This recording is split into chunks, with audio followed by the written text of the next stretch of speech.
Guys, आइए देखते हैं Bansal wire industries. This news is about Bansal wire industry, a company that makes steel wires used in man industry track. ये जो है Bansal wire industry ये बनाती है स्टील वायर जो यूज होती है कौन कौन सा इंडस्ट्री में, कार एंड ऑटो पार्ट्स और बिल्डिंग्स एंड इंफ्रास्ट्रक्चर और पावर एंड ट्रांसफॉर्मेशन और एग्रीकल्चर और कंज्यूमर प्रोडक्ट्स इस सब में यूज होती है. The good news, the company believes it can have a strong FY26 to 27 because company sale volume में 20% की बढ़ोतरी का लक्ष्य लेकर चल रही है. कंपनी स्पेशलिस्ट स्टील वायर के कारोबार का विस्तार कर रही है जिन पर सामान्य स्टील वायर की तुलना में ज़्यादा मुनाफा मिलता है.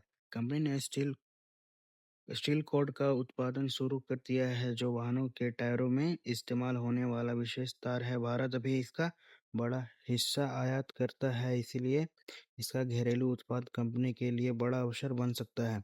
कंपनी का B2C मतलब कि बिजनेस टू कंज्यूमर कारोबार तेजी से बढ़ रहा है, यानी यह अपने खुद के ब्रांड के तहत सीधे ग्राहकों को अपनी अधिक उत्पाद बेच रही है.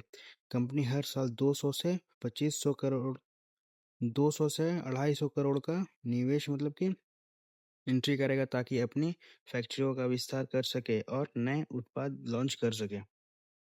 द बैड न्यूज क्या? Although sale increases, revenue increase 24% but profit fell 48% because the company face temporary gas supply problem which increase products cost. Company का प्रॉफिट कंपनी का 48% घट गया क्योंकि कंपनी को गैस सप्लाई में अस्थायी सामान्य का सामना करना पड़ा जिससे उत्पादन मतलब कि प्रोडक्शन कॉस्ट बढ़ गए.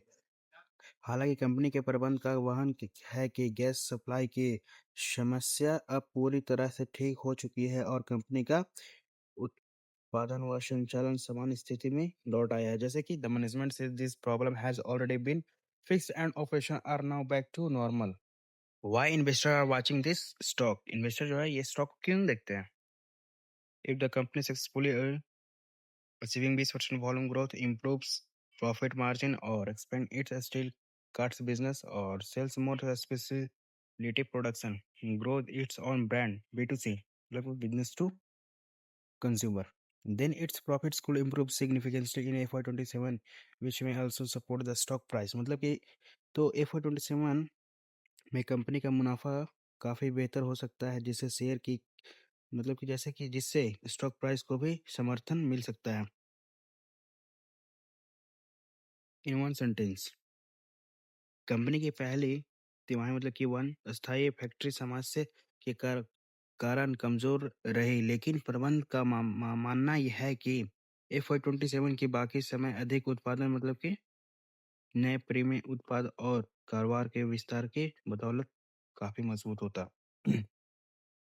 The company had a weak first quarter because of a temporary factory issues, but management believes the rest of FY27 will be much stronger thanks to higher production, new premium products, and business expansion.